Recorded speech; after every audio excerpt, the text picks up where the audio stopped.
Imagine this. The night sky, suddenly alive with stealth bombers, bunker buster bombs raining down, striking targets deep underground, all without anyone apparently seeing them coming. That's pretty much what unfolded just last week. A really high stakes move, and, well, the world is kind of holding its breath now. We saw oil prices jump almost overnight, and the international outcry, it followed immediately. Thank you for joining us for another deep dive into the, let's face it, complex world around us. Today, we're plunging right into those recent U.S. military strikes on Iranian nuclear sites. We've pulled together insights from a whole range of sources: AP News, PBS News, Al Jazeera, Bunny and Telly News, even Wikipedia, to try and understand what happened. But not just what happened, right? We want to know how it was pulled off, the immediate fallout, and, crucially, the bigger implications down the line. Our mission, as always, is to sort of distill these dense reports into clear, actionable knowledge. To give you those aha moments, you need to feel truly well-informed. So let's unpack this. This is a pretty significant event we're talking about. The U.S. directly jumping into the ongoing tensions between Israel and Iran by hitting 3 key nuclear sites. Initial reports were a bit cagey, but behind those headlines, it seems there was an operation of, unprecedented scale and precision. What do we actually know about how they did it? It is fascinating, isn't it? The sheer audacity, really. Mm-hmm. And the technical side of it. This mission, they dubbed it Operation Midnight Hammer. It was a massive undertaking, happened over June 21st and 22nd, 2025. We're talking 7 B-2 Spirit stealth bombers, the iconic flying wing planes. But they weren't alone.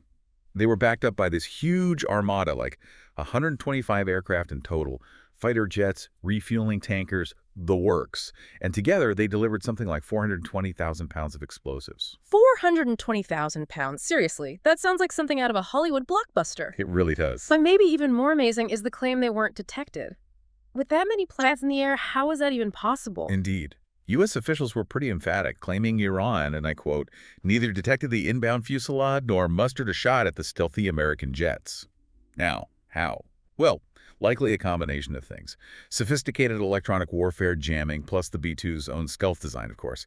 The payload itself involves 75 precision-guided weapons, including, and this is key, 14 GBU-57 bunker buster bombs. The bunker busters. Right. These aren't just big bombs. Each one weighs 13,000 kilograms, that's nearly 29,000 pounds, and they're specifically designed to punch through something like 60 meters or 200 feet of earth and concrete.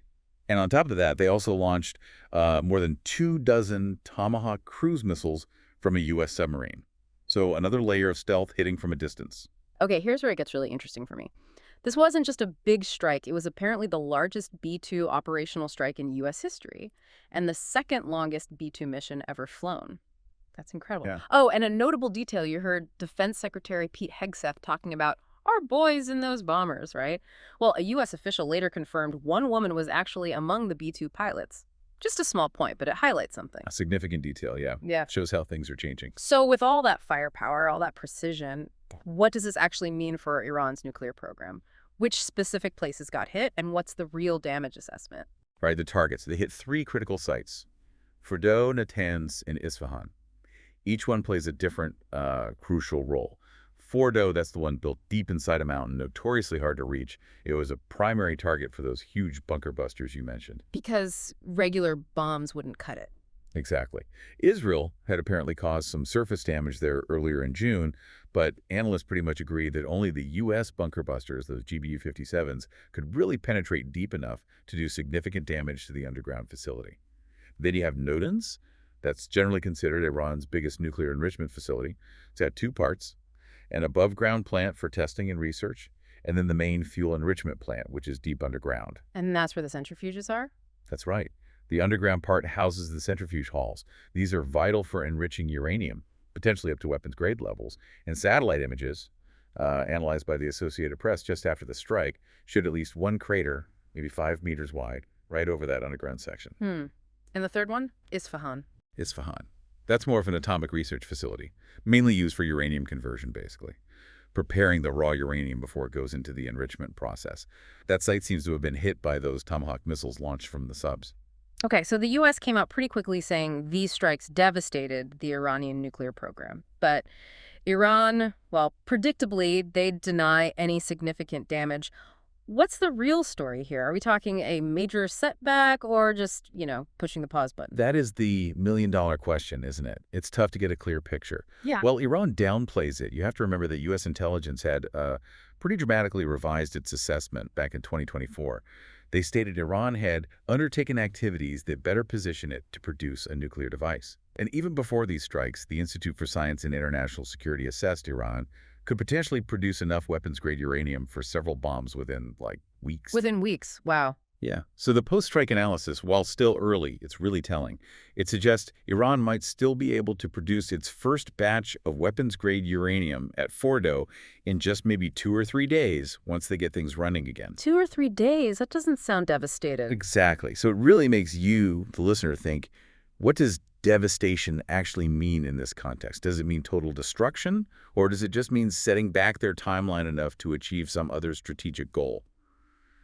It's complex. Yeah. There was also that specific line mentioned U.S. and Israeli strikes on Iran nuclear sites pose limited radiation risks, which suggests they were very aware of that danger. Right, because I definitely remember hearing concerns for years about hitting a reactor, the nightmare scenario of a Fukushima or Chernobyl type event.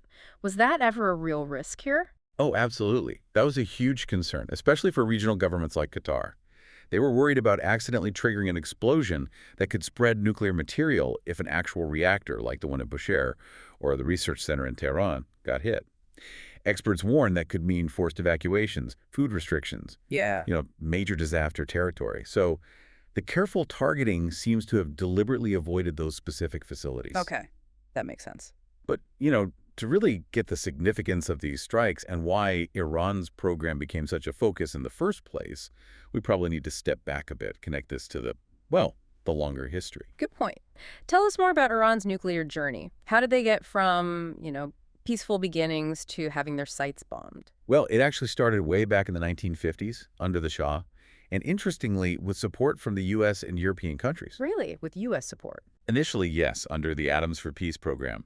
Iran even signed the Nuclear Non-Proliferation Treaty, the NPT, back in 1968, committing to peaceful use. But then came the 1979 Islamic Revolution and the really brutal Iran-Iraq War in the 80s. After that, parts of the program were stopped or paused, and, concerns about clandestine activities started to emerge. And we've seen other setbacks, too, beyond just politics. Remember the Stuxnet computer virus? Vaguely, yeah. That was a cyber attack, right? Exactly. Developed apparently by the U.S. and Israel, discovered around 2010, it caused massive damage to Iran's centrifuges, basically setting their program back years without firing a single shot, a completely different kind of warfare. And then there was the nuclear deal, the JCPOA. That felt like a huge turning point, first in one direction, then another? It absolutely was. Signed in 2015, the Joint Comprehensive Plan of Action. The whole idea was to strictly limit Iran's enrichment, allow really intrusive inspections, and in return, Iran got relief from crippling economic sanctions. And according to the IAEA, the UN's nuclear watchdog, Iran was largely complying with the deal's terms. But then, in 2018, President Trump unilaterally pulled the U.S. out of the agreement, just ripped it up, basically, and reimposed harsh sanctions. Now, while U.S. intelligence at the time assessed Iran wasn't actively building a bomb, Trump and Israeli leaders argued the deal was flawed, that it just gave Iran a pathway to quickly build one later. And that withdrawal is often seen as the key moment that led Iran to ramp up its nuclear activities again, breaking past the old JCPOA limits, which ultimately led to this revised intelligence assessment we talked about earlier. And Iran's own Atomic Energy Organization has been pretty defiant, stating its program won't be stopped no matter the pressure. okay, so that brings us back to the strikes. These actions have obviously sent huge ripples across the globe. Forget the military tactics for a second. What have the reactions been, both inside the U.S. and internationally? What does that tell us? Domestically, in the U.S., it's been, very mixed. Pretty much split down the usual political lines, you could say.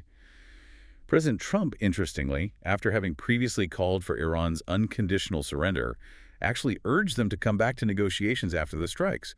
He even announced this complete and total ceasefire between Israel and Iran, though Iran immediately denied any such deal existed. Right, I saw that denial. What about Congress?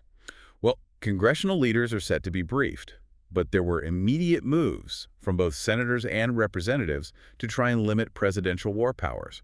That signals real concern about the president taking this kind of action without explicit congressional approval. Public opinion polls also showed, maybe surprisingly, that a lot of Trump voters and the wider public were actually opposed or at least unsure about the U.S. getting militarily involved like this. So not universal support even among his base. Not universal, no. Some lawmakers, Republicans and some Democrats, praised the strikes, framing them as necessary, to stop Iran getting the bomb. But many others slammed them as unconstitutional, reckless, maybe even driven by a desire for regime change. And groups like the Council on American Islamic Relations condemned them outright as illegal and unjustified. So a really divided picture domestically. And what about Iran itself? How did they respond directly to being hit? Unsurprisingly, with very strong condemnation. They called it crossing a very big red line and accused the U.S. of deciding to destroy diplomacy. Their ambassador to the UN stated pretty clearly that Iran's military would decide the timing, nature, and scale of a proportionate response, which leaves things worryingly open-ended. And an advisor to Iran's supreme leader added a stark warning. Any country that allowed the U.S. to use its territory or airspace for the strikes will be a legitimate target. That definitely raises the stakes for U.S. allies in the region. Okay, so that's the U.S. and Iran. What about the rest of the world? Internationally, yeah, reactions were all over the map, though, most official statements included a call for diplomacy, even if they supported or condemned the action itself. You had the UN Secretary General Guterres calling it a dangerous escalation. The head of the IAEA, Rafael Grossi, went further, warning the attack itself risks collapsing the global nuclear non-proliferation regime. A really stark warning. He pleaded for negotiations. Strong words from the IAEA. Very strong. Then you had nations like Pakistan, China, Russia, Venezuela, Bolivia, Brazil, Chile. They all strongly condemned the strikes, called them violations of international law, stressed the need for peace. China specifically called it a serious violation. Even the Vatican weighed in, with Pope Leo IV making a strong appeal for peace, calling the situation alarming. So a lot of condemnation, but not everyone. Not everyone, no. Key U.S. allies like the U.K., Australia, Albania, the Baltic states, they expressed support for the U.S. action, framing it as necessary to prevent Iran from getting nuclear weapons, though they also tacked on calls for de-escalation and diplomacy. So support, but with caution. Pretty much. Australia's foreign minister was quite explicit in endorsing the strikes, though. And interestingly, NATO Secretary General Mark Rutte reportedly sent a private message to Trump praising his decisive action. Regionally, groups that support Iran, like Hamas and Hezbollah, condemned the strikes. But Hezbollah notably stated it would not retaliate directly for this, sticking to its own ceasefire with Israel for now. The Houthis in Yemen also condemned the strikes, blaming Trump. Wow. Okay, that's a really complex tapestry of reactions. So bringing it all together, looking forward now, what are the big implications of this strike? What should we, as people trying to stay informed, be thinking about?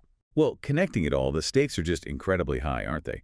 The big immediate concern is whether this pushes Iran to, double down and race towards a nuclear weapon with whatever capability they have left. As IAEA head Grossi warned, if diplomacy totally fails now, violence and destruction could reach unthinkable levels. That's a terrifying prospect. And beyond Iran maybe building a bomb, there's the risk of asymmetric retaliation, things that aren't necessarily a direct military clash. Like what? Cyber attacks, terrorism. Exactly. Cyber attacks are a huge possibility, or Iran using proxy groups across the Middle East to carry out attacks, maybe terrorist actions, especially since Israel has also been working to degrade Iran's conventional military power. Asymmetric warfare might be their perceived best option.